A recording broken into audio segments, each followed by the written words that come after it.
Good afternoon, everyone. We are on the record in case number 2021-198, the electronic tariff filing of East Kentucky Power Cooperative, Inc. and its member distribution cooperatives for approval of proposed changes to their qualified cogeneration and small power production facilities tariffs. My name is Amy Covage. I am Vice Chairman of the Public Service Commission, and I will be presiding today. Joining me today via video conferencing are Chairman Kent Chandler and Commissioner Mary Ann Butler. I think everyone probably knows this, but I'm going to go ahead and give you some tips to help with clarity and avoid feedback issues for the video conference. I was hard to say hearing, but this is a conference, not a hearing. Mute your microphone if you are not speaking. Attorneys, when interjecting, please state your name so the record is clear. If you're using a phone for audio and a computer for video, turn off the audio on the computer, otherwise there'll be feedback. If you are in a room with more than one person, each on their own computer, please turn off the audio for all but one computer or there will be feedback. If another participant is in a nearby office, please close the door between the offices or we will end up with the same feedback issue. If you are in GoToMeeting, which most everyone is, please go to your settings to ensure that the microphone is on the microphone you intend to use. There's a pull-down menu feature in GoToMeeting that will list the microphones that are available. Wired headphones and earbuds give you better sound quality and keep you from losing power, so those are preferred. Please keep a charger nearby in case your battery runs low, and be sure to alert us at the Commission if you are experiencing a technology failure that causes you to drop off or otherwise prevents your participation. Attorneys can contact staff at the previously provided cell phone number. Again, this formal conference today is held at Ekpc's request to further develop the record of Ekpc's proposed qualified cogeneration and small power production facilities tariff rates. At this time, we want to have the entry of appearance of counsel. Given the unique challenges of having a conference this way, I would also ask that the council please identify anyone who is present for their party at the same time. Okay, for the applicant, could I have an entry of appearance? Good afternoon, Your Honor. David Samford on behalf of East Kentucky Power. With me today is Mr. Don Mosier, Ms. Ann Bridges, Mr. David Cruz, and Mr. Patrick Woods. And for commission staff? Nancy Vinsel for commission staff. I've also noticed that Clayton Oswald, who is counsel for one of the parties, is on the call also. Okay, I apologize. I should have called to see if there was any other party besides Ekpc here. I know that there are several of the cooperatives. Are there any other counsel for the member cooperatives here? Okay. Joel Rogers, I'm for Footing Mason Energy. Anyone else who's a representative of a cooperative?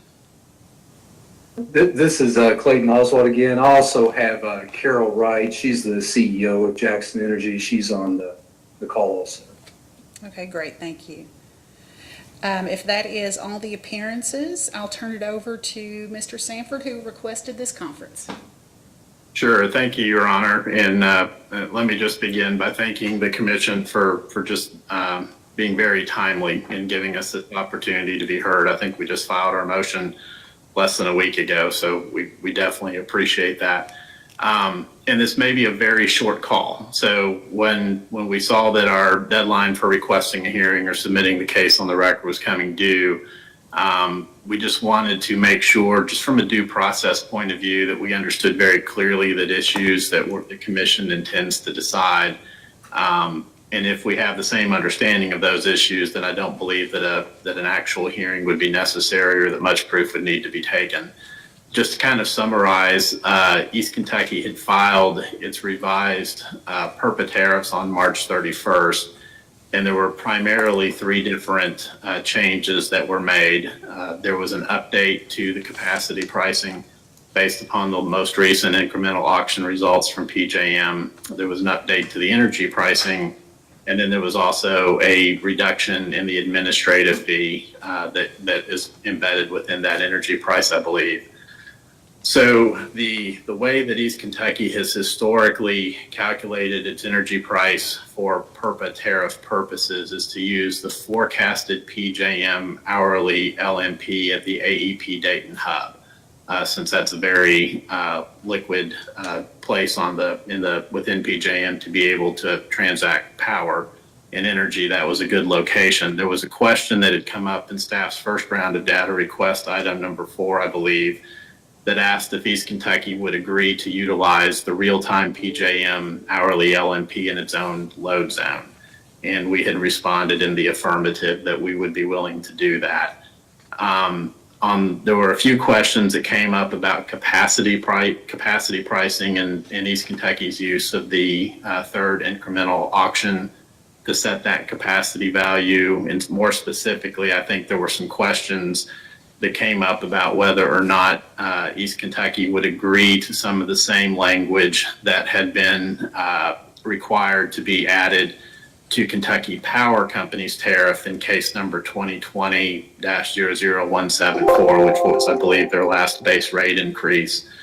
And how East Kentucky had responded to that was to point out that we agreed with the commission that the economic feasibility of any QF project should be borne by the developer and not by the ratepayers of the regulated utility. But in that case, the commission had found that the avoided capacity component should be set in an amount equal to the net cone value. And East Kentucky had disagreed with that and explained its rationale. Primarily, it boiled down to using the cone price significantly overcompensates QS at the expense of customers.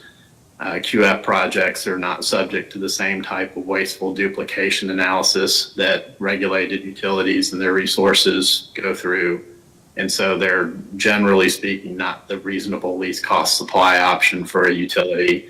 And then what our own experience has shown is that East Kentucky can purchase capacity from PJM's RPM auction at a cost below the cone price. So there didn't appear to be any significant questions from the commission or staff on the reduction of the administrative fee. So there was a fair amount of discussion on how East Kentucky calculates its avoided cost in the context of the August 3rd hearing that was held in case number 2021-00103, which was East Kentucky's currently pending rate case. And Mr. Cruz had not offered any testimony in that case, but was called as a witness and actually testified on a lot of these issues that are in this case.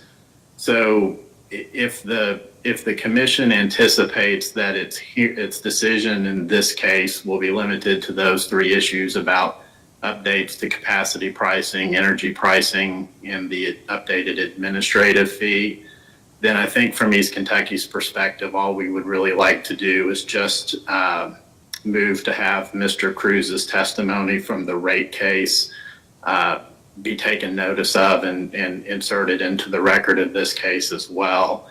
And we would be content with that.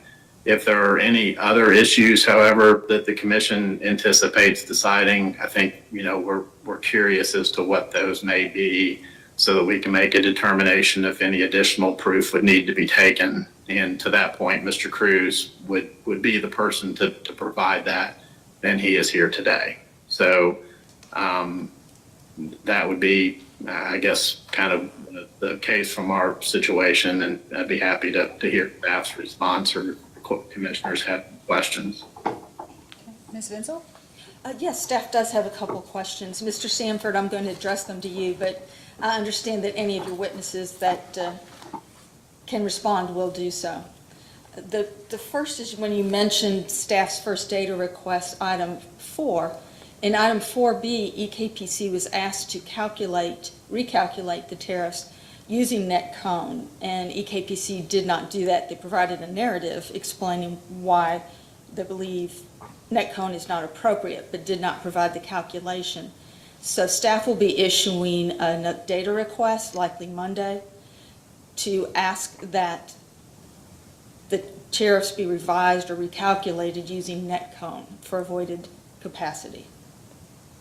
So that's more of a statement than a question. Okay, and I apologize if that was not included. That was an oversight. And in that question, we'd also asked for all work papers, for example, Excel spreadsheets, so forth. In the proposed tariff under rates for capacity, staff wants to verify the amount. It's showing that currently for capacity, it's $3.81 per kilowatt per year, and the revised tariff updated is $7.86 per kilowatt per year. Is that correct, that it's per year as opposed to per month? Yes. And that was Mr. Cruz? That was Mr. Cruz. I looked at the responses and that's correct. It's based on the third incremental auction pricing.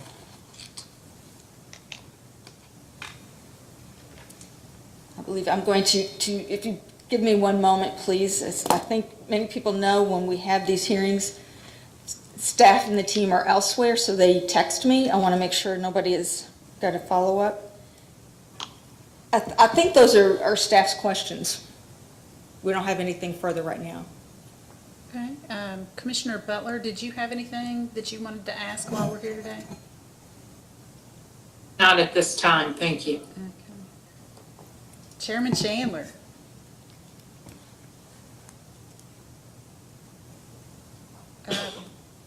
You're not muted, but we can't hear you.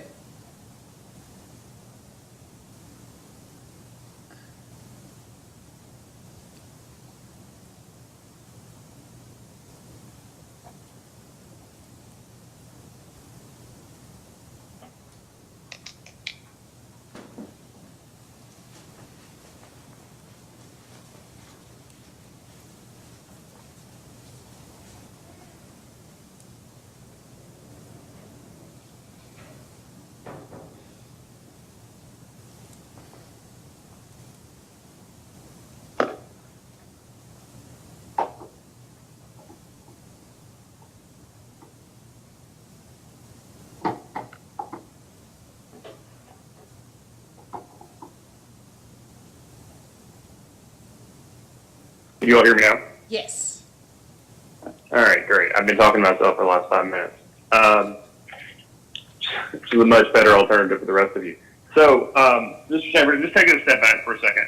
So, is your initial question, is the commission looking at things other than the capacity rate, the energy rate, and the administrative rate of the proposed tariff? Correct. Okay. So, taking maybe even a bigger step back from Ms. Vincel's questions, I don't know, and please, if somebody has, if Mr. Cruz has, Mr. Woods, Mr. Sanford, have any of you all looked at or seen? I know that you all aren't just in the business of reading random orders that come from the commission, but the commission's final order or the commission's order. Trying to get the date right here. June 4, 2021 order in Kentucky Power's most recent IRP, which was case number 2019-443. I'm personally not familiar with that order now. Okay, and the reason I ask you is because a couple of the parties in that case had sort of, for lack of a better term, brought you all into the argument. They had, in discussions about the interaction between vertically integrated utilities in Kentucky, that just so happened to be members of PJM, a couple of the parties in that case had provided comments that sort of pointed at EKPC and maybe had not necessarily gotten EKPC's relationship or membership in PJM necessarily right. Okay? So, as I understand it, and just correct me if I'm wrong here, as I understand it, you all are a winter peaking utility that are generally a winter peaking utility that happens to be a member of an RTO that's summer peaking and that determines capacity needs on a summer peak or a multi-summer peak, whether it's like a 1, 3, or 5 CP, right? And the amount of capacity that you need to buy from that market in any given year is based off of those summer needs of the utility. And so if you all have you all have built your own generation to meet your internal EKPC demands, which are winter demands, and those winter demands are in excess of what your summer demands are, technically or effectively, you, all things being equal, you sell in more generation in the capacity auctions, in PJM's capacity auctions. You effectively monetize the fact that you're long in the summer. Is that fair? Yes. Okay.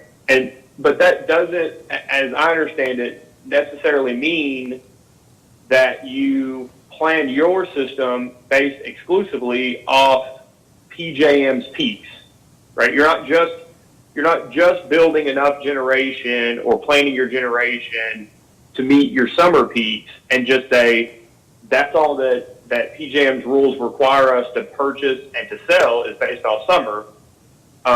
You're planning and having enough generation to meet your own internal peaks as a vertically integrated utility. That's what your IRPs look like, right? That's the way we've done it historically. Okay, and I think that might be what we're getting to, is that I think some of the questions from the commission, and this is a great opportunity because it may be one of those things where we're talking past each other or asking questions and we're looking at things two different ways. You all seem to be, from your responses and position, that your QF rate should be effectively what we believe we can monetize QF generation, what we can turn around and sell QF generation for is what we ought to pay QF generation. And that's why you use, incremental auction results instead of base residual auctions, because they're much closer duration in time. There's not the 3 years out, so you wouldn't be holding something and then waiting 2 or 3 years to be able to put it to an auction. And then that would also make sense with the forecasted LMPs. Is that within the neighborhood, like reasonable or a fair characterization of sort of East Kentucky's position on the proposed QF rates?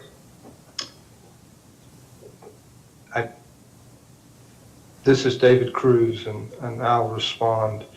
Our filing of the QF tariff follows, and the rate that we propose to pay follows the guidance that FERC has given on the calculation of PERPA tariff rates. And I can't point to the FERC ruling on it, but I can do that in a data request or after we get finished, where FERC points to utilities that are in a organized market can use LMP as the energy rate, and I believe they point to that utilities in a organized market can point to the clearing price as the value of the capacity that they should pay, and that's why we use the PJM clearings and the capacity and the energy markets as the proxy for what we should be paying for in our cogen tariff. Well, and I would like to sort of, I agree that my understanding is that FERC allows LMP. The commission has ordered LMP. I think Mr. Sanford was talking about earlier, real-time LMP even, not just a forecasted LMP. That I think FERC has approved that, and we ordered that in the Kentucky Power Matter, that that FERC only required, even for the fixed rates for LEOs, I think, that there has to be a fixed capacity payment, but that the energy payment can actually float, and it can be a real-time LMP rate. That's my understanding. So I would be interested to see I'm not necessarily aware of the capacity side that you're discussing, but there's a couple of distinctions there in that there's a difference between what the BRAs are and what the incremental auctions are, right? And I can appreciate the interest if you're going year to year, why you would want to use an incremental auction. But if you have to set a 5-year rate for somebody, why should they get the incremental BRA or incremental auction price when they are going to be participating in at least 2 BRAs? And I ask that sort of rhetorically. That's just one of the things. But the second, what I'm sort of restating all this to say at the end. The majority of load, as I understand it, in PJM, for instance, are served by load-serving entities that do not own generation and transmission, right? So, I mean, maybe affiliates own it, but a lot of the states, a lot of the jurisdictions is more accurate, but a lot of the jurisdictions of PJM are not vertically integrated. And of those that are vertically integrated, I think all but one other utility other than Ekpc is an FRR member. And you say, Mr. Cruz, that we want it to be the rate that we'd otherwise purchase it for, right? But I'm not under the impression that I would necessarily vote for something or approve something unless there was some sort of mitigating circumstances, right? Like if it's a special contract or something, where it would be a good idea. I don't think it would be necessarily a good idea for East Kentucky to not have enough generation or firm capacity by agreement to meet its own native load and native demands. And so if that's the case, how is the market clearing price? If the market clearing price is never what you all are going to buy capacity when you need capacity, I don't know that I'm comfortable. I'll just be frank here. I don't know that I'm comfortable saying if East Kentucky shuts down a plant right now, that I'd be comfortable saying, yeah, it's a good idea to just go lean on the market and not have steel in the ground to meet native demand. And so if that's the case, it just seems to me that the reasonable calculation of avoided capacity is some sort of proxy unit rather than a market clearing price. Because effectively, the proxy unit is going to be the unit that East Kentucky builds or contracts with to have steel in the ground or a firm contract to satisfy their own internal demands.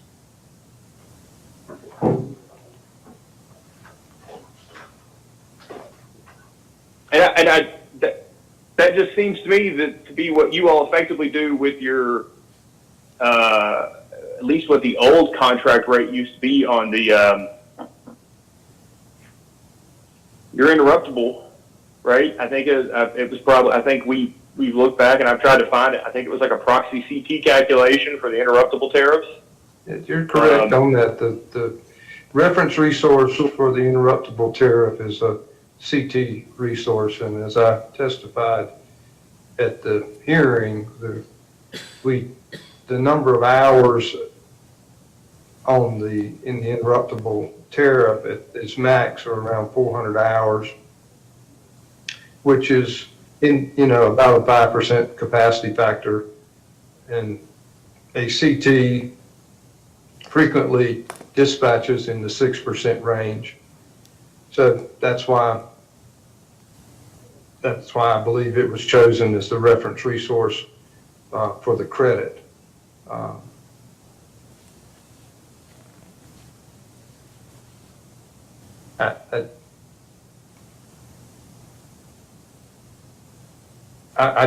Chairman Chandler, I understand your views. I'm not sure. I'd be happy to share my views on it, but you haven't asked me to, so I'm keeping quiet.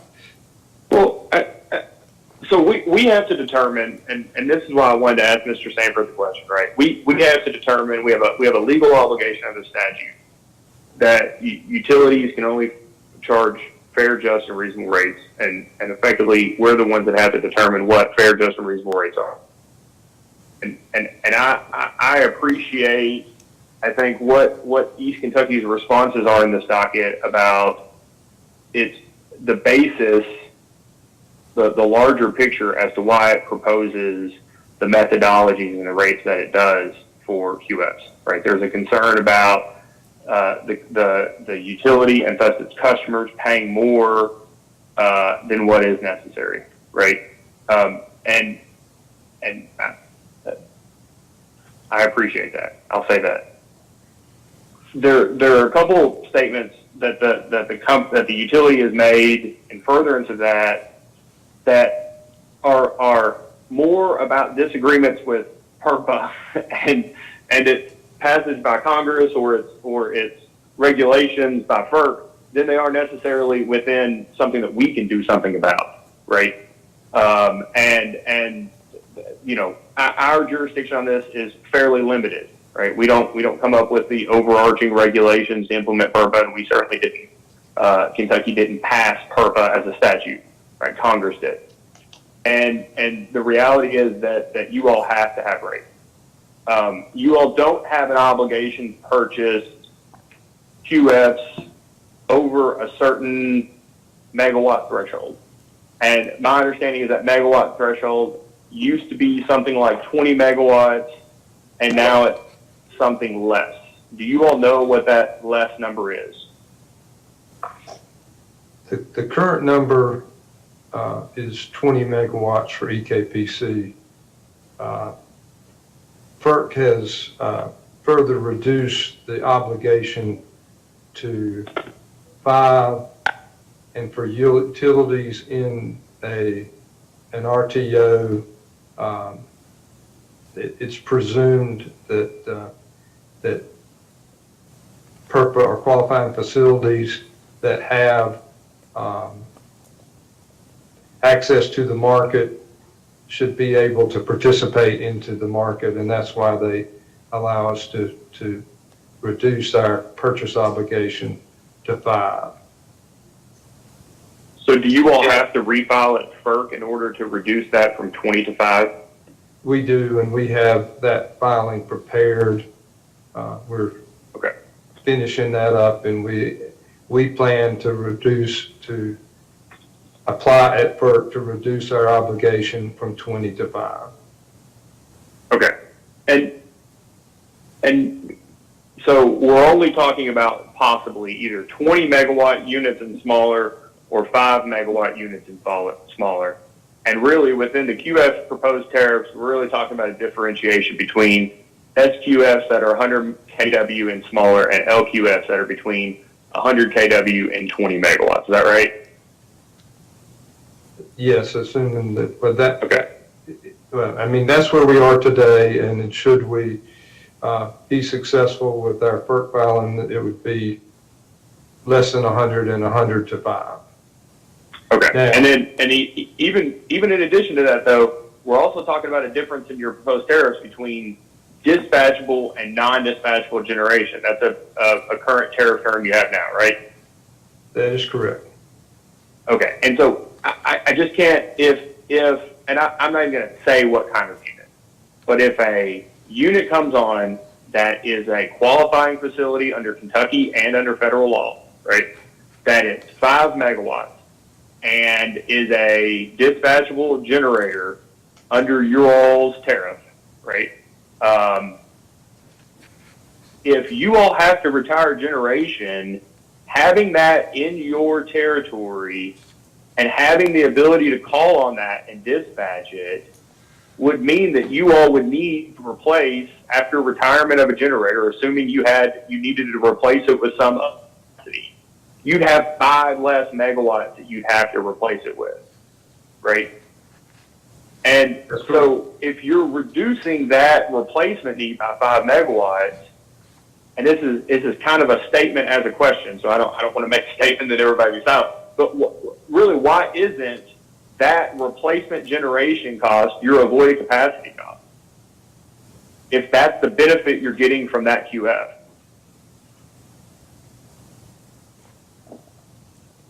So, the way that we've prepared the cogen tariff rate is to comply with the parameters of the FERC guidance on how to prepare the tariff. And so, as my read on it is that with regard to the PERPA tariff, we can use the market pricing as our avoided cost. Yeah, and let me maybe add, if I can, coming back to what you said earlier, Mr. Chairman, I mean, we would agree with you that, historically, mission precedent reports that the way that the system is planned and constructed is to have either steel in the ground or, some sort of a firm hedge for the load, regardless of, diversity of peaking. I mean, that's, there's commission orders, I think, that say that explicitly. That's what we should have. The other thing that sticks with me is the differing sources of enabling statutes here, and you touched upon this.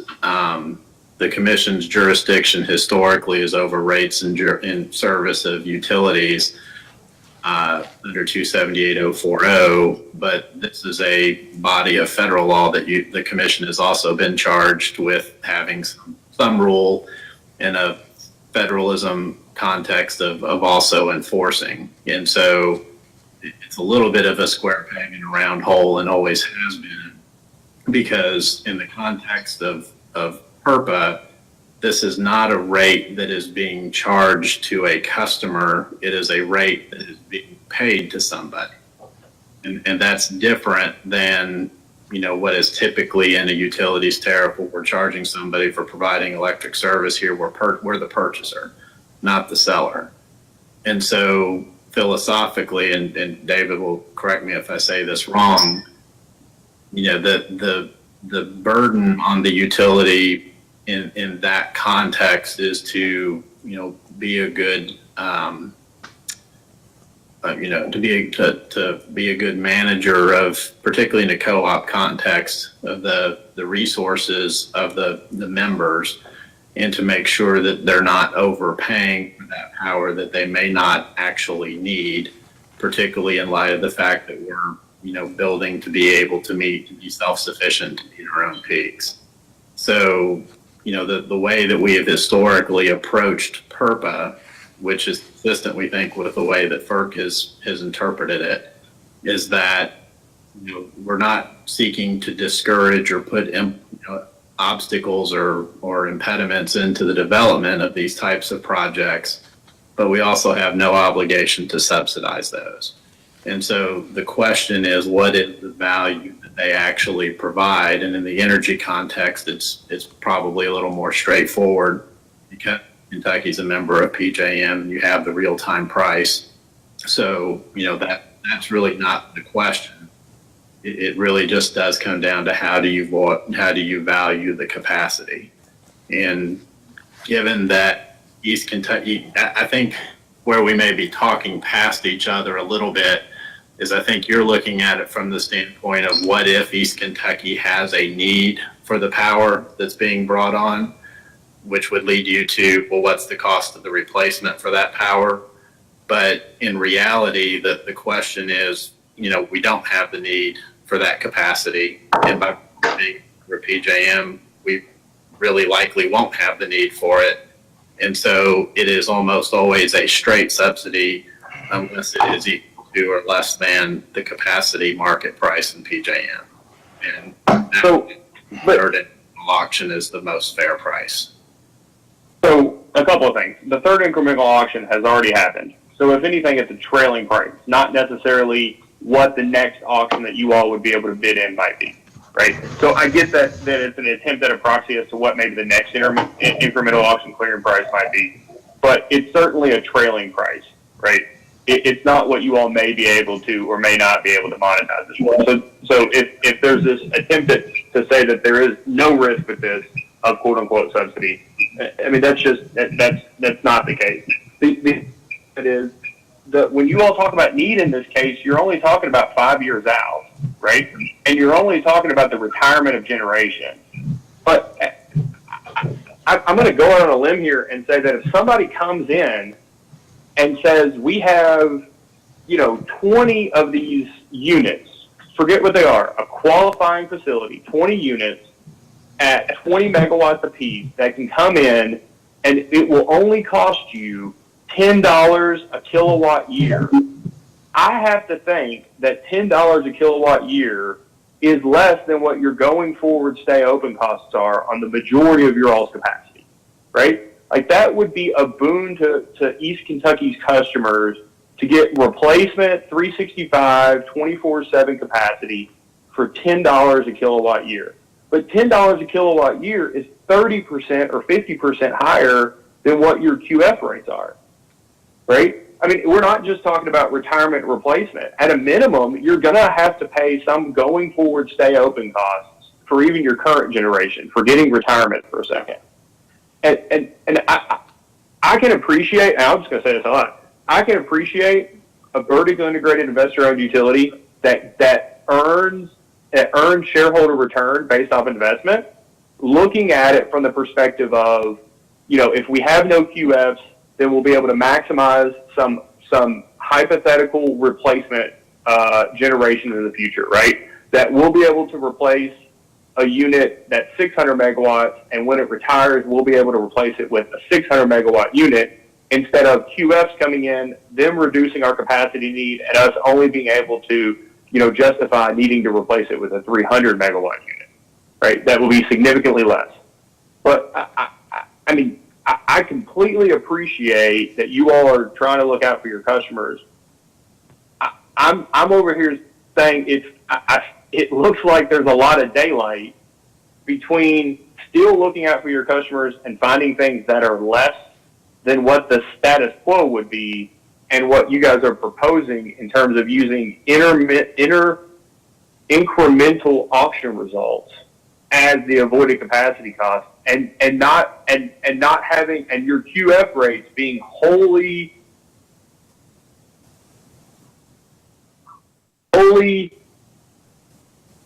separated from how you all are actually planning your own generation.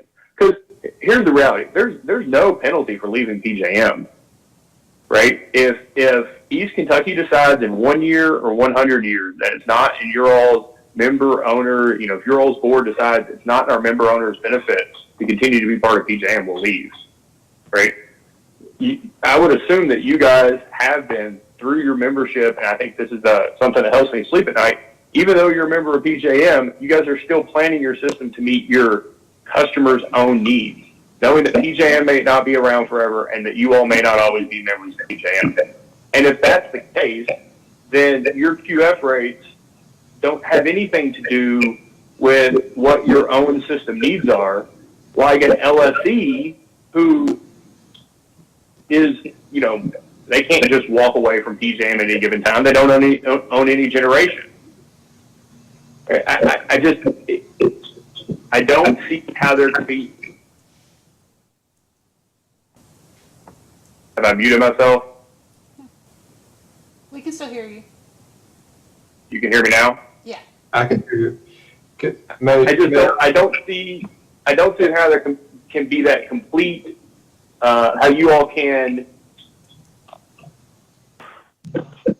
QFs are not the enemy, right? I get that they can, if the rates are done inappropriately, they can shift costs from what are otherwise merchant participants to incumbent utilities that get passed on to their customers, right? I think that's what I hear from you all you're concerned to be.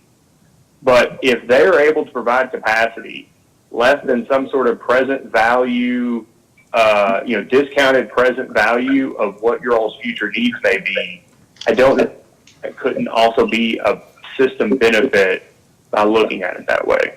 That's what I'm confused on. Why it has to be one or the other? And again, I think the context of PURPA is important here, because if somebody comes and says, I've got a dispatchable resource that's below market, Kentucky doesn't need PURPA to be able to contract with that generator. I mean, it could purchase the power, and that would be the issue. I mean, the purpose of PURPA, going back to its inception, is to force the utility to take power that it doesn't want or need. And so, unfortunately, that tension is just baked into the regulation, from Congress all the way through FERC. And I think that's gotten better as the market has grown and matured. And I think FERC has tried to take some of that tension out of it. But I mean, the point, at the end of the day, the point of PURPA is to create a subsidization of a non-utility generator. And so, while FERC is. But David, Mr. Stanford, if I can just ask, if it's based at an avoided cost, then how is there a subsidization?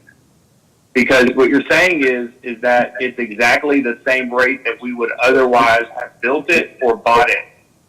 So we are, as a utility, supposed to be indifferent.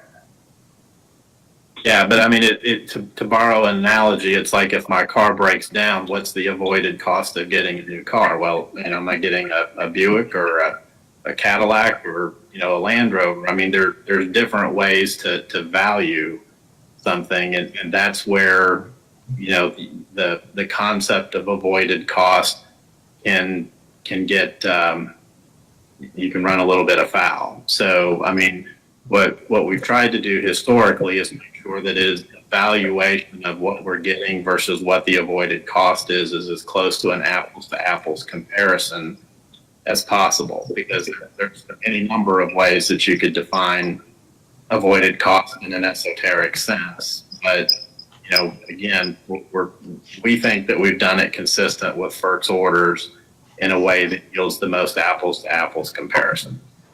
So can I provide a little background and history on PURPA? As PURPA came out in 1978, and the world looked a whole lot different in 1978, or at least it looked a whole lot different to me in 1978 than it does today. Almost all qualifying facilities or merchant plants were resident to a vertically integrated utility, and as Chairman Chandler has pointed out, vertically integrated utilities would rather build it than buy it because they get a return on equity. I believe the reason that FERC has transitioned from the 80 to the 20 to the 5 is that because in an RTO, a merchant, whether it's a merchant plant or a qualifying facility, has additional opportunities to sell into the market or through bilateral contracts to other entities other than the host utility. And that was the only option they had in 1978. Now, I also believe that, the reason that FERC went to what's an appropriate price for a qualifying facility to be paid, being the market price, is that the value or the price to be paid shouldn't be dependent on the size of the unit. So if it's good for an 80 megawatt unit to be paid the market price, if they're not contracted with the utility or through a bilateral, you would assume that they would get something similar to the market price in the PJM market. Down to a 20, down to a 5, then for PURPA or qualifying facilities that are less than 5, a fair price for them is also the market price. Now, it sounds like we're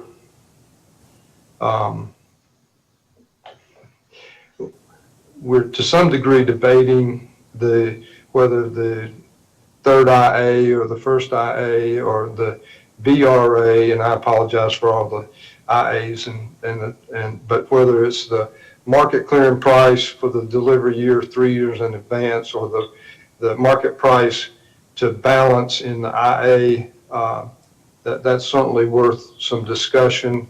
I would point out that I'd like to bring to the table here that it's not just qualifying facilities that are within the footprint of East Kentucky that can take advantage of our cogen tariff. A qualifying facility that is outside the footprint or can take advantage of our QF tariff. So that's to say that if there was let's say we get the benefit of the reduction from 20 to 5 when we file for it at FERC, a qualifying facility in Ohio or West Virginia or some other state outside of Kentucky that's in PJM could exercise our cogen tariff and sell to us at our cogen tariff rate. And of course, that's one of the reasons that it brings concern to me that we set a cogen tariff rate that is appropriate, because if we set it too high, we will I anticipate that we will get qualifying facilities outside the state wanting to sell inside the state of Kentucky, and that would cause a problem. That could cause a problem. The other thing that has recently happened on July 30th, FERC approved the effective load carrying capability proposal that PJM had for renewables in the PJM market. And for example, solar, the value that they put on solar in the ELCC, or the effective load carrying capability, was for trackers which follow the sun, is 54% of the BRA clearing price, and for fixed solar panels, it's 38% of the clearing price. So they give it a haircut. They give the BRA a haircut for those types of resources. So there's a lot to consider here.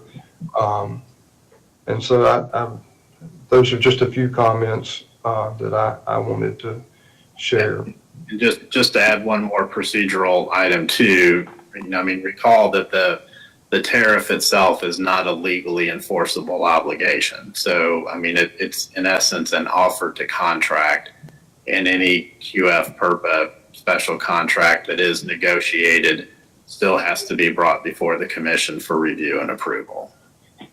Yeah, so Mr. Chairman, that's you maybe shot yourself in that one, because I had forgotten I was going to ask you about legally enforceable obligations. It's been argued in the past that legally enforceable obligations are actually illegal or not permitted under Kentucky law. I just prefer, if we could, to keep the conversation at the SQF with the stated rate, so that we don't veer off into that territory, if that's okay with you. I love legally enforceable obligations. I don't know who the attorney was that argued that LEOs aren't allowed under Kentucky law, but I know they worked for God Sanford. They weren't illegal under Kentucky law. They were just, you had to be thorough in order to achieve that, which again, the Seventh Circuit agreed with. Well, I just want to talk about the stated rate, right? And what I'm trying to get my hands around is, I appreciate the intent behind QF. I've read, regretfully, I think the 400-page order that they put out, changing their rates. But at the end of the day, the rates have to be in the public interest, right? And Mr. Sanford, what you were saying earlier, this is a different standard in which to set rates, but the reality is that whatever the QF rate is, the buck does not stop with East Kentucky. It gets passed on to Ms. Wright and her member owners at Jackson, and so it does affect the rates that the commission sets under 030, right, and that the utilities charge under 030. I'm trying to put my finger on it, but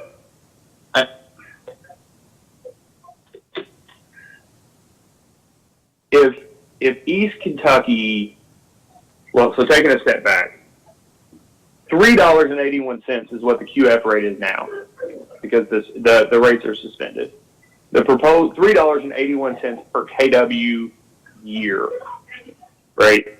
The BRAs have been, and it's proposed to be something like $7.86, I think. The BRAs in the last couple of years, the actual auctions, have been in the occasionally down to $50, but in the $50 to $140 per megawatt year range. Per megawatt day range. So, even if you're talking $50 a megawatt day, the rate that you all have at $7.86 is, I have about $21.50 per megawatt day, or more than half. And compared to the last clearing, the last BRA was $50, I think. So we're not even talking about necessarily what the market price is. We're talking about what something can be monetized between auctions, right? The other side of it is, well, I guess I have this question, Mr. Cruz. Does the company on any given year, does the utility on any given year know what its stay open cost to keep any generation unit online is? Chairman, would you ask it again, because the technology, I got blurred, so I apologize. Does the company know a couple of years out what its fixed O&M expense is for its generation fleet by unit? Do we know what the cost is by unit for our generation fleet? For your fixed O&M. I believe we have a forecast fixed O&M, yes. Okay, and then you all also have a forecast, I assume, for what the recurring capital costs for current generation might be, right? Whether it be boiler overhauls, if you expect the CT to hit a certain number of starts in a given year, it may need an overhaul, that kind of stuff. You all have that on a unit by unit basis. Yes, we have forecasted maintenance costs like overhauls. Okay. And just forget PJM for a minute. Just East Kentucky. As I understand it, effectively, you can always fix a unit to keep it going in perpetuity. It might just cost. You can always replace boilers. You can basically fix a generation unit, especially a steam unit, make it a brand new unit. You can spend tons of money to keep it going, but occasionally you get to the point where it just doesn't make sense to make that investment to keep something going. It makes more sense to retire it and replace it. Is that accurate? Is that fair? I think Dale is evidence that we have chosen to not continue to invest in a power plant and seek newer technology. Yes, yes.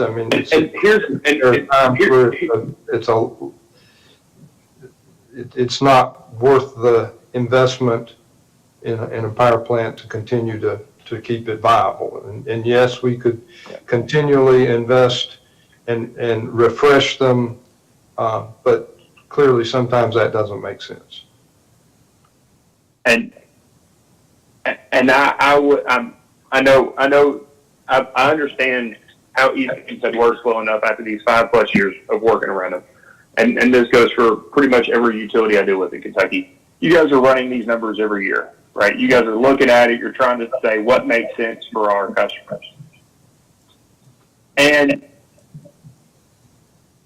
you guys are probably looking at least published material as to, what replacement capacity costs are, whether the cost of a combined cycle is coming down or a CT is going up, or efficiency gains with certain types of H frames or G frame CTs, whatever it may be, right? You guys are looking at this all the time. Is there, when the company looks at something like qualifying facilities, right, the ability to have somebody else come in, take the risk to build something, whatever it may be, and pay them a determined and set rate or negotiated rate. Other than QS, is there anything else that the company is looking at on a recurring basis where it's saying, should we go this direction because it's cheaper than the status quo? Right? It's cheaper to get replacement capacity, or it's cheaper to get 10 megawatts from here or 5 megawatts from here instead of the status quo, or in anticipation of something that might happen 5 or 10 years down the road. We look at what is the most economical way to serve our members, and sometimes and frequently that is continuing to invest in our existing power plants. We look at, should we hedge energy prices in the market? We look at we look at new technology, but today, until we retire something in the short term, we don't have an additional need in the next 5 to 6 years for capacity, and that's one of the reasons. And in some states, they have moved to a kind of PURPA situation where the only time they offer a PURPA rate is when the utility actually needs generation. They take because PURPA in trading terms is a put. It's an obligation to buy. And I think so. The commissions have kind of set it up so that if you don't have a need, you don't have an obligation to buy. And so, but So, Mr. Cruz, this is my question on that. This is exactly what I have written down as the next thing I want to ask about. It's two. It's need, right? And when you say need, do you mean a reliability need? yes, I mean, I think that or as I understand it, the thing that we are not in agreement on is a capacity payment, not the energy, because the energy at the priced at LMP, we are indifferent as to whether we take the energy from a QF or from the market. Yeah, and I don't mean to indicate disagreement. I'm trying to figure some things out today, to be honest. So I want to make sure I get down to need, and maybe Mr. Sanford will appreciate this distinction maybe than some of the others. So there's good old reliability need, right? I have this many megawatts of load that I have to serve, and I need enough megawatts when I need them to serve that load and cushion for just in case, right? That's like IRP need. Right. is sort of the way I think about that. But then resources under Kentucky law, the rule is every investment a utility makes requires a CPCN. And then there are exceptions to that, right? There are certain exceptions to needing a CPCN, but the rule is a CPCN. And the standard for a CPCN is that you must have a showing of need and an absence of wasteful duplication, right? And the most often way people show need is this IRP need, service need, reliability need.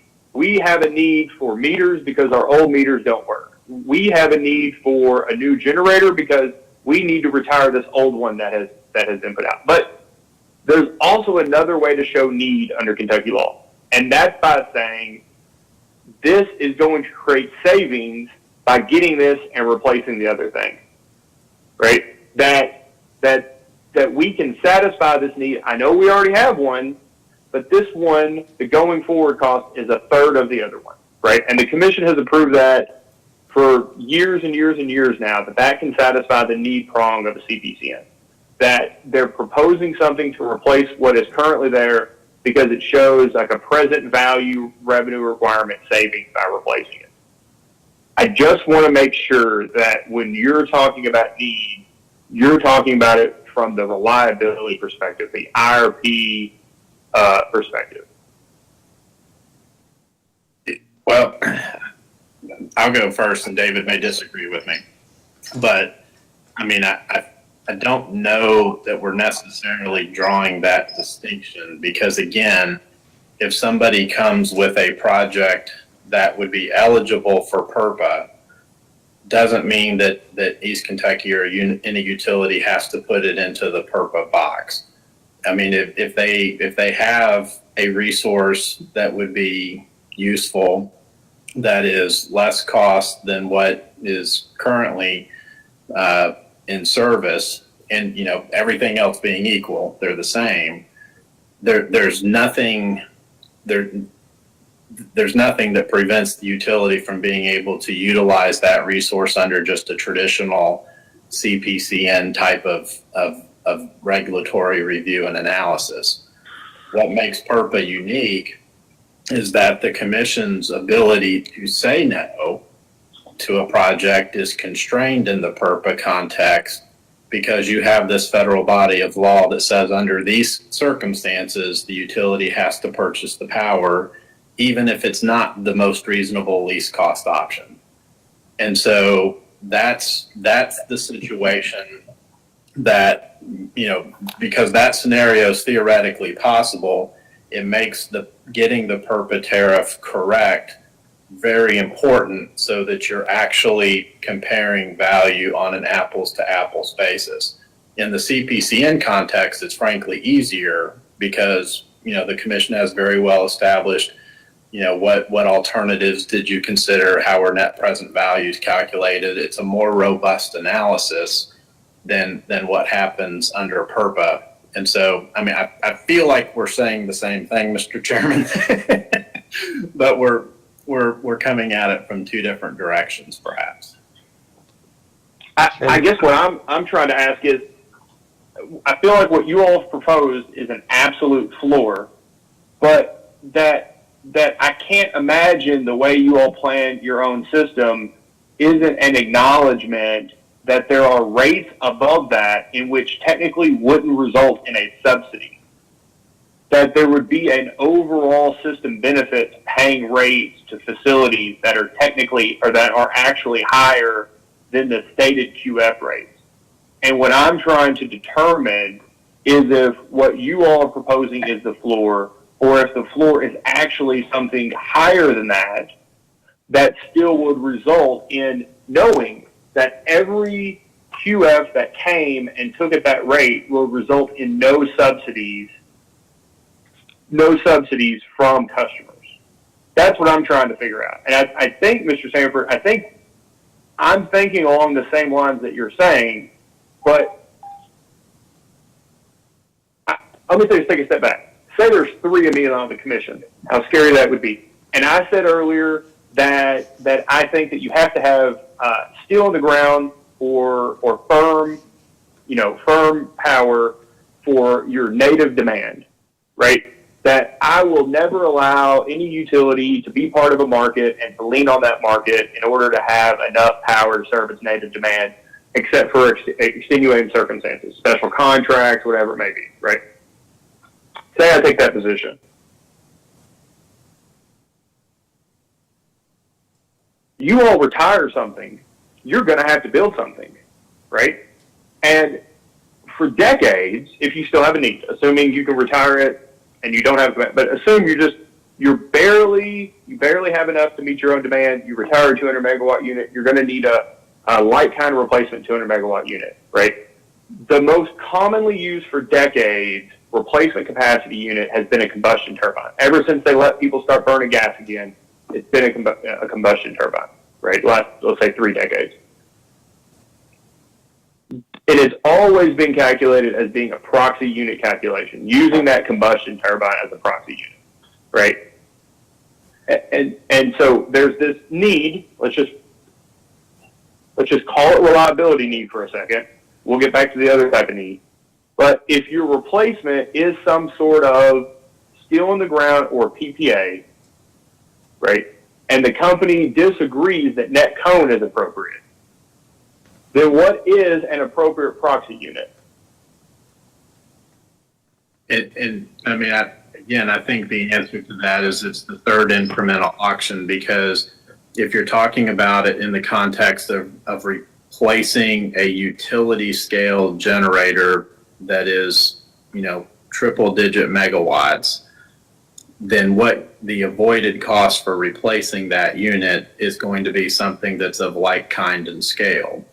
But if you're talking about somebody bringing on a 3 or a 4 or 5 megawatt generator, it's not an apples to apples comparison, and the value of that unit is very small relative. You just don't harness the economies of scale. There's all kinds of issues that make that unit less valuable. And so, I mean, I agree with everything you said. I think right up to the very end that that a 3 megawatt PERPA unit has the same intrinsic value of a 90 megawatt CT, because they're just so vastly different that you shouldn't get the same price for one for the other, because you're not delivering the same value to the utility as the purchaser in that. Yeah, and I didn't mean to take that next step. I'm just talking about the use of the proxy unit, right? The actual steps that the but for a purchase or build, avoided cost calculation. We're not talking about the avoided cost pricing. So the price paid to a QF. We're talking about just the first part of the calculation, the avoided cost determination, right? The avoided capacity cost. If it's a proxy unit and it's not net cone, then what is the proxy unit to the utility? Like what is that next unit? And that's where I think that, I mean, that's a great question. And I think that's what we're trying to say, is that there is no comparable unit in the PERPA context because the size and scope are so vastly different. In the old days, before markets, that was your choice as a standalone balancing authority, is to replace a unit with a unit. But in the market, it's not necessarily the case, because you can go to the market and, get 5 megawatts or get 10 megawatts, or, somewhat inefficient, but get half a megawatt if you had to. So the market price is the proxy in a way that it used not to be pre-capacity market. Now, Mr. Cruz can explain where I screwed that up. I don't think you made any screw ups on that. I did want to point out, and I hate for this to be a history lesson, but in the 70s, when PERPA came out, utilities were experiencing load growth at a 3% range, and they always had a new unit under consideration, and they were always planning for the next unit. the times we live in today, many utilities are seeing negative load growth, which is to say that their load forecast is less. And across the PJM footprint, that's what's happening, is load is diminishing as opposed to increasing. And when we don't have increasing load, utilities don't have this inherent need for a new resource always on the books. PURPA came out in 1978, and I was shortly thereafter I joined the utility industry, but so it predates me a little bit. But in the 70s and early 80s, we had load growth, and our current load growth under its most is around 1.2%, and we think we're grateful that we have a 1.2% load growth as opposed to some other native utilities here that think that they have negative load growth. And so the avoided cost of, we don't have the burning needs that we had back in the 70s. And I don't think that the people that put PURPA together ever envisioned that we would be in a situation that we have today. Now, with regard to Mr. Sanford's comments about being able to go to the market, I think that's one of the inherent benefits of East Kentucky being in a organized market, is that we can lean on the market when we need generation. The thing that is difficult as a planner is to decide when to pull the trigger to build a new power plant, because with regard to power supply, it's lumpy. I like to say it's like mashed potatoes, in that you can't get it just perfectly smooth if you do it with, they're lumpy. And I say lumpy in the sense that if the resource that you need is a high energy resource, putting in an efficient resource like that, you may have to put in something that's significantly larger than the need that you have. But let me ask, Mr. Cruz, I'm sorry to interrupt, but let me just ask this. You all have DSM and energy efficiency programs at East Kentucky, and no single program that you've ever had that you've been there in a single program has ever, in and of itself, that program in any given year or any aggregate of years, deferred or kept the utility from having to build a new generator, right? So no, I would agree that none of our DSM or energy efficiency programs have. We haven't seen the penetration that would cause us to. And we use, to qualify our DSM and EE programs, the PJM market. That's fair. That's fine. But what I'm trying to ask here is, that's not to say that there's no capacity benefit just because an individual program or programs in the aggregate defer an entire generating unit. No, but, and I'm not, so, and I guess so with regard to DSM and EE, we have been using the PJM market as in our cost benefit analysis to try to assure that those meet the review of the Public Service Commission, and because that as an avoided cost, because that is a harder threshold than anything else.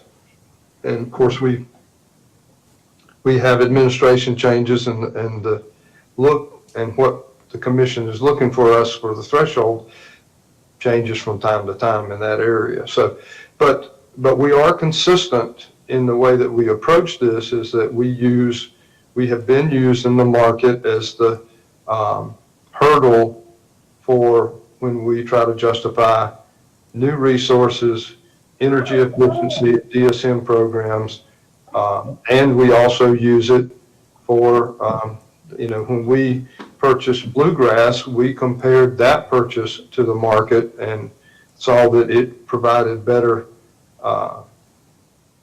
economics than actually purchasing from the market. So this is going to be an in the weed question, Mr. Cruz. But bluegrass is a unique situation because bluegrass was already in the ground, right? Yes, it was already built. It was already built, and so I guess I want to make sure that you guys aren't painting yourselves in a corner here. Are you all saying that when you all look, if you had to retire your most expensive unit tomorrow, you decided it was economic to do so, is the economic calculation you're talking about the economics of keeping that generator open versus the most recent trailing incremental auction? And let me make sure I understand the question. Your question is, are we looking at, as we make a decision whether to retire a unit, are we looking at the incremental price in the market? No. I'm asking, and I guess that's one part of it. But if you're looking to retire a unit to determine whether it's economic to retire it or not, right? Is your replacement capacity the trailing most recent incremental auction, or an overnight KW dollar per KW number for a new resource type?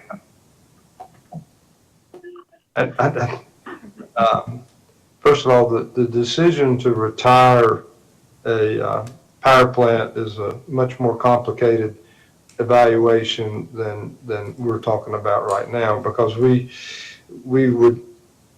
have to look at, and this gets out of my realm somewhat, but we would need to look at, how much we have left of undepreciated asset, how that impacts our rates, what the cost of a new unit would be, and how that would impact our rates, what the cost of a new unit is compared to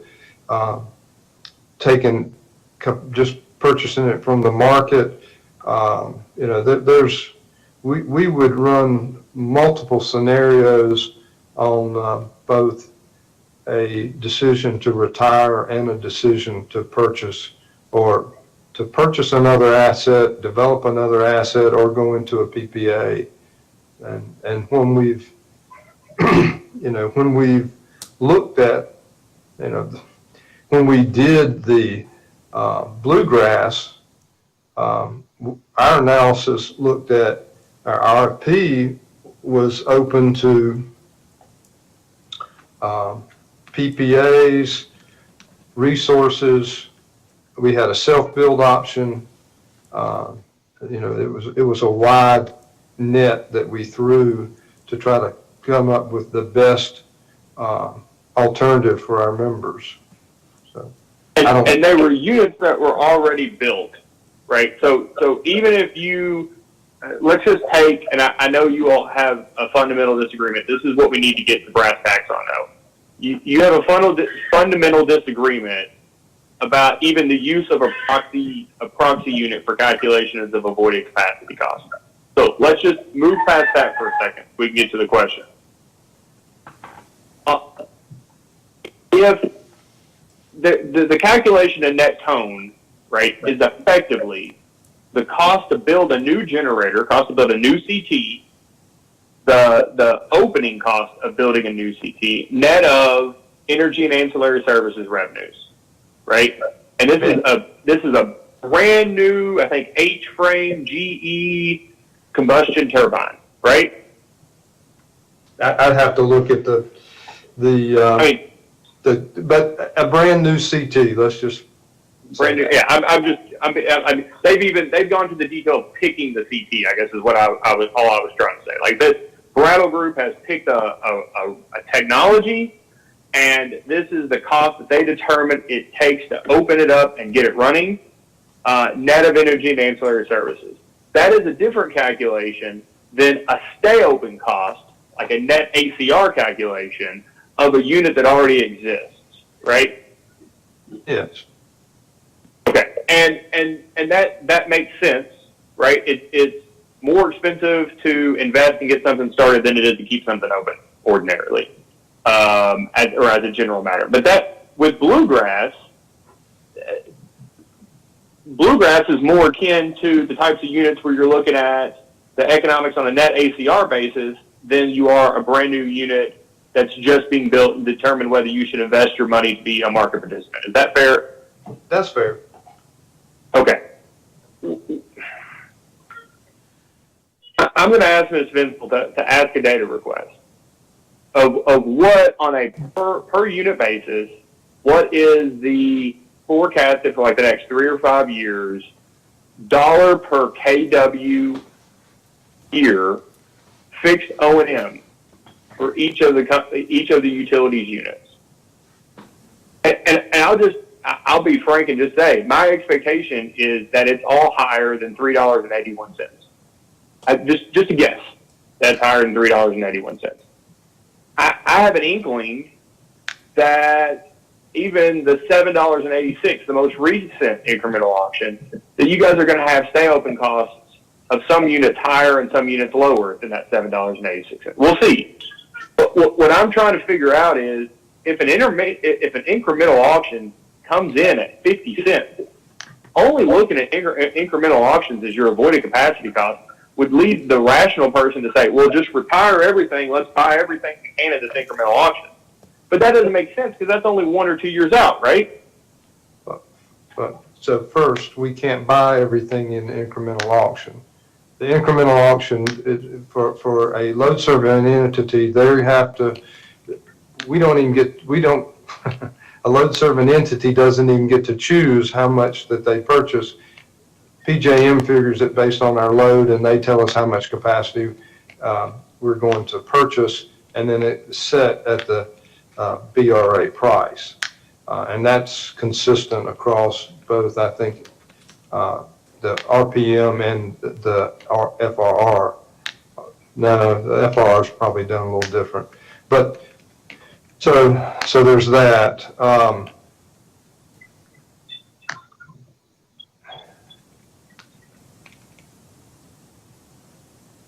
So yeah, there's that.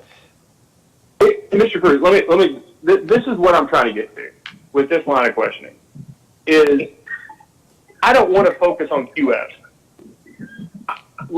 I'm wanting to take the world's biggest step back from this proposed rate, because everything wants to come back to, well, you're wrong about this first step because the last step is QF, right? I'm looking at exclusively how you all plan your system, right? And if you all need all the generation you have now and you retire generation, I'm not going to vote for you all to long-term lean on the market to serve your own internal demand. I'm going to be very frank. And from everything I've seen that the companies, that all the utilities in Kentucky have done that are part of RTOs, nobody really has that plan to do that, to lean on the market long-term, right? I've never seen that from East Kentucky, that you all would retire something and just say, forget it, we're going to be 200 megawatts short in the winter, right? So you all are going to have to either have a firm PPA or a new unit built. And I'm just going to say that if I can do something in the interim that can make that next unit cheaper for you all and cheaper for your customers, or make you need less of it, and whatever got you there was cheaper than otherwise building it, I think I would have done a good, right? I think that is the definition of a net system benefit, that you guys are in a better position than you otherwise would be. So, And let me just, and if the determination of that is using or looking at need and retirement based off a proxy unit basis, and saying if we can replace it with something on a present value basis for a need that might be 5, 10, or 12 years out, that less than what we anticipate the utility will have to pay, if the right number is not net cone, if that's not the right proxy unit, for me thinking about it, that bigger picture, what is the right proxy unit? What is the right calculation to say we can pay somebody less than we otherwise would today to have that system benefit in 5, 10, or 12 years? And I hear you loud and clear. The point I'd like to make is that the units that are, forget about the size, but the units, to be a qualifying facility, it frequently is not, and that's why we make the distinction between dispatchable and non-dispatchable. These are not conventional generation, and basically what I hear, what I understand you to say is that you want us to have enough dispatchable, enough resources to be able to reliably serve our load. And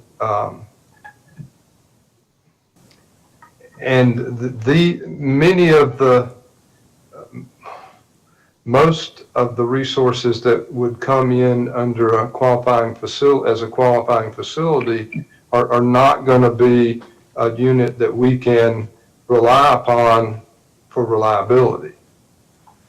So No, but you're getting way beyond what I'm asking here.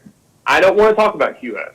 I want to talk about what numbers for system planning make the most sense to compare to.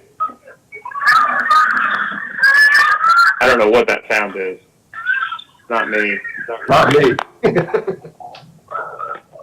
It appears to be caller 6, but All right, we'll mute caller 6. Okay. so I'm not wanting to talk about QS for a minute. I'm trying to talk about system planning and what are the numbers that you're comparing to the status quo to determine whether an alternative direction may be or may not be warranted. and so and I should just stop. So I struggle, and I understand the question, but I'm struggling with how that impacts whether we're compliant with filing a cogen tariff that is consistent with the requirements from under purple law, which is but I think that's fair.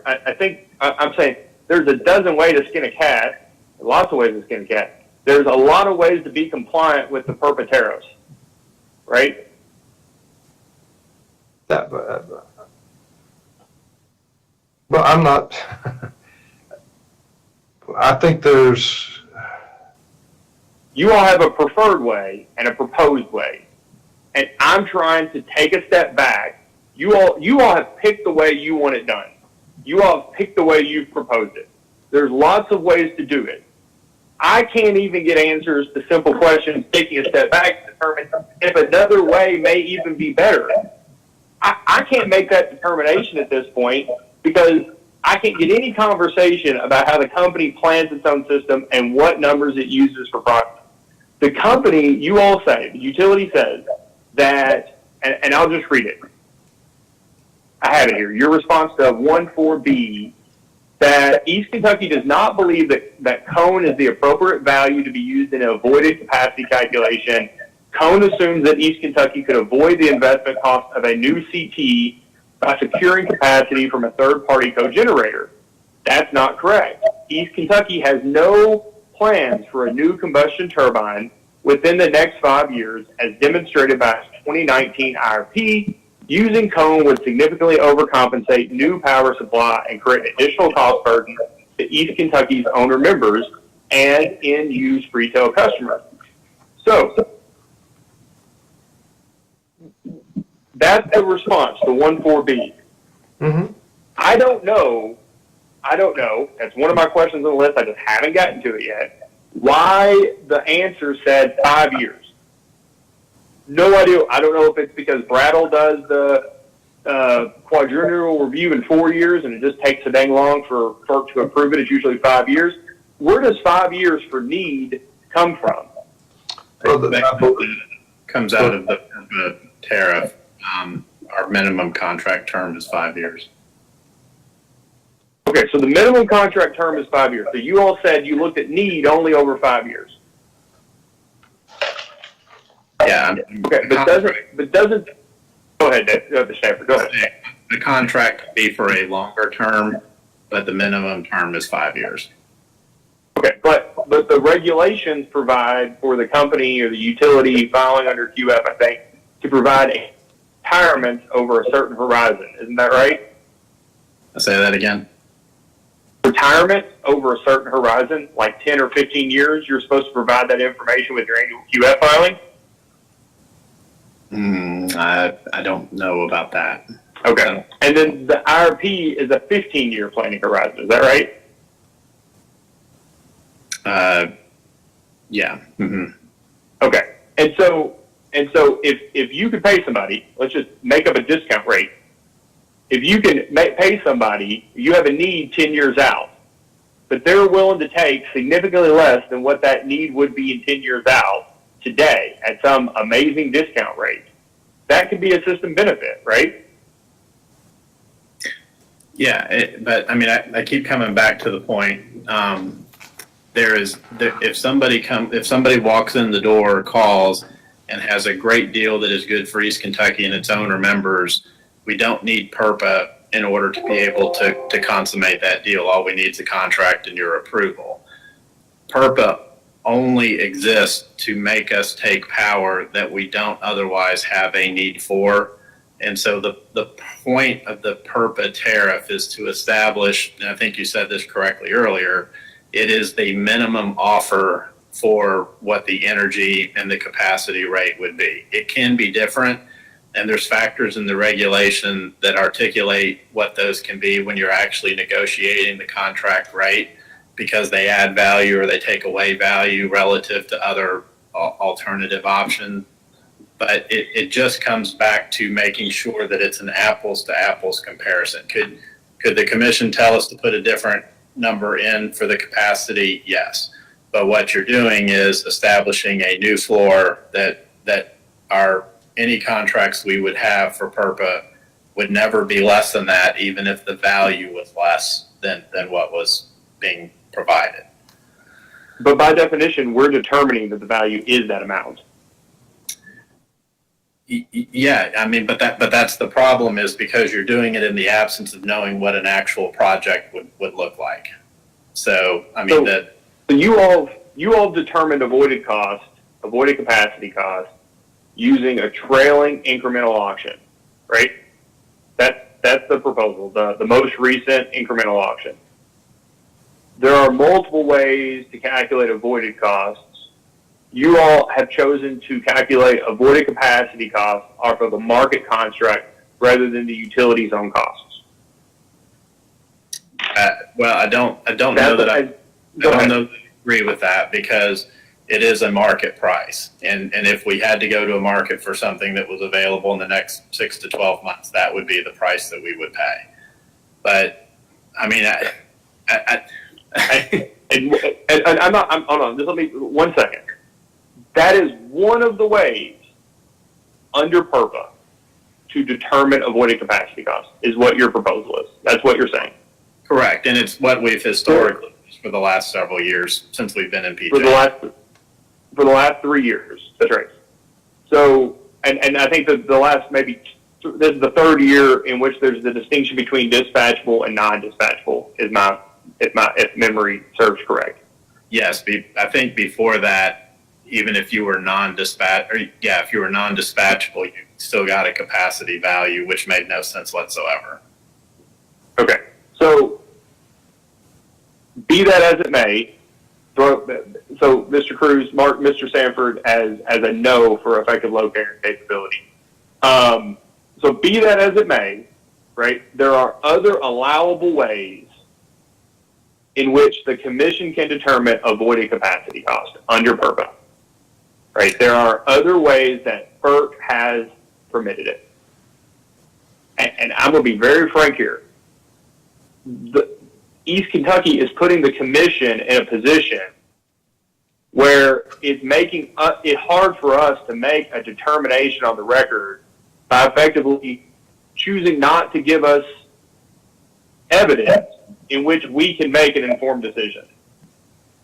By only giving us evidence to further East Kentucky's own proposal.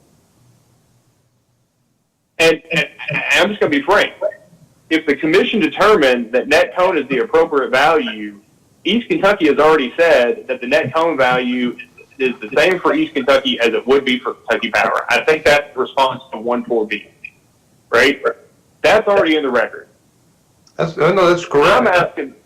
I'm asking the question, if that's the wrong proxy unit for determinations of capacity need for East Kentucky, is there another proxy unit that East Kentucky believes is more reasonable than the administratively determined net cone for the commission's consideration?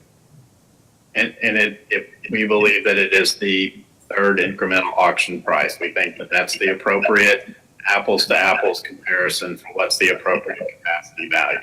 Could the commission choose a different one? Yes, but what you do is to the extent you choose something that's higher, you raise the minimum starting point for any future negotiations, which may be appropriate if the value's there. But if it's not there, then what the commission has done has put East Kentucky in the position where we have to pay a premium for capacity value that's not there. And our position allows that to be negotiated on a case-by-case basis, where we can take into account each of the factors in the regulation and then make the determination, which the commission then reviews and approves to see if they agree or disagree. Because once you raise that floor, though, we cannot go below that. And so, the commission would in essence be taking away a portion of our ability to negotiate the best deal on behalf of our owner members and their customers. But what the stated rate does, said differently, Mr. Chamber, what the stated rate does is say, at this rate, we will take all of this that we can get. If anybody wants to come and take this rate, we will take all of your capacity. Unless the tariff says up to a certain number of megawatts, right? Well, I mean, we can't, there's no cap on PURPA power. The only cap is on how much capacity per project. But the commission can make a determination as to what the capacity need is and say that the capacity rate is X until the utility hits 342 megawatts, and then make a determination that the utility no longer has the capacity need. And then therefore the capacity value should be something less. That when you hit that amount, the utility must then refile the tariff in order to reflect a new lower capacity rate, right? I don't think so, because then the commission gets sued by PURPA generators because you're discriminating. Well, no. All those generators get that rate going forward. I'm not saying that they should change, but that when facts change, the utilities rates change. When the utilities avoided costs change, so should the PURPA rates, right? That's why you all file these rates every single year. Yes, because your proposed avoided cost changes. But here's an important distinction. When we sign the contract, those rates do not float. They are locked in. And so a capacity payment that gets locked in, that's what we have to pay over the full term of the contract. 5 years. Or longer, a minimum of 5. Yeah. A minimum of 5. And if it's longer than 5, the commission would have had to approve it. You'll have to approve it anyway, even if it's less than 5. Except for the under 100 kW, right? If it's the stated rate. I think it still has to be filed. I would assume that would entail review and approval. Okay.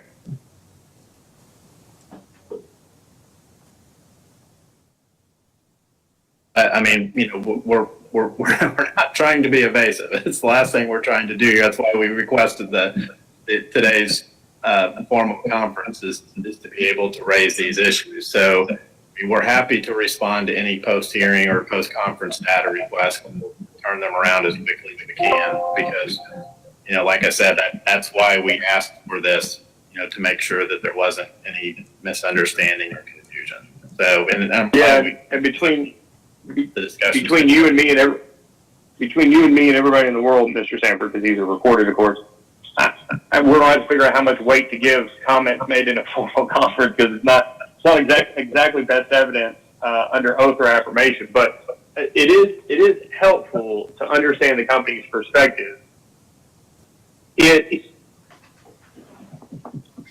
So Kent, let me. The second half of it, Mr. Cruz, I was going to ask you a question. The second half of it is the difference between the incremental auctions, and I think you said earlier, if the discussion, I think it was you and Mr. Sanford, if the discussion is whether to use an incremental auction or a BRA, right, as the rate, what you guys are really talking about in your proposal is that the incremental auctions is turning around and monetizing it or passing it along or putting it into the market. It's probably the best way. Turning around and putting capacity into the market immediately. But if you had to wait to only use the BRA, there's a lead time between when the BRAs occur and the delivery year. Is that why you all propose to use the incremental auction? Yes, and when first of all, we were trying to come up with and protect our members as much as possible from being forced to take, because when we first started this, we didn't have the exclusion that we had up to 80 megawatts. So keep in mind that I believe when we first got started with the direction we've taken on this, we may not have gotten down to 20. And even at 20, that could be very disruptive in our planning process. And I agree, once we get down to 5, that it will be less disruptive to our process. But ultimately, we should be paying a comparative price for what we can purchase renewables, and that's really what we're talking about under, in my opinion, what we're talking about under the qualifying facility tariff. And, as you know, we're currently working on a purchase to fulfill the Diageo contract.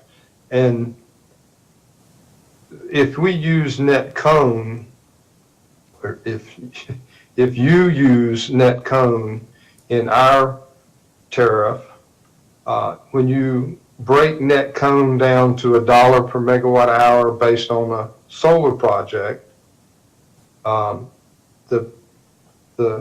price in a megawatt hour is roughly $50 a megawatt hour. Okay, and then if you add the additional LMP price to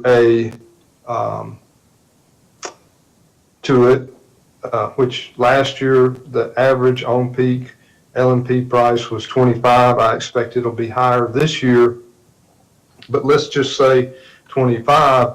That gets to be $75 a megawatt hour as to what we're going to pay for a QF. Okay, that's roughly twice what we have offered to us from a solar generator to supply the Diageo contract.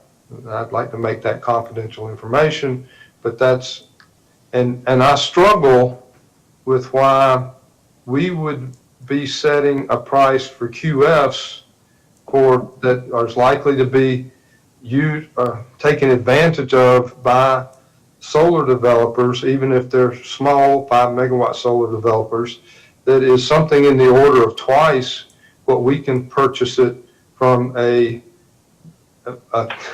utility scale developer. And so, you know, that gets down to the weeds of it, but that's the struggle I have with why that cone is an inappropriate price for the type of resource that's likely to take advantage of the QF tariff or the cogen tariff. So that's kind of where it is. Yes, you know, what I would like to see, and where we were trying, you know, what we ultimately are looking for is something that doesn't harm our customers, and makes our customers some indifferent as to whether they purchase from the market or purchase from a QF. And if, you know, there's that time differential between the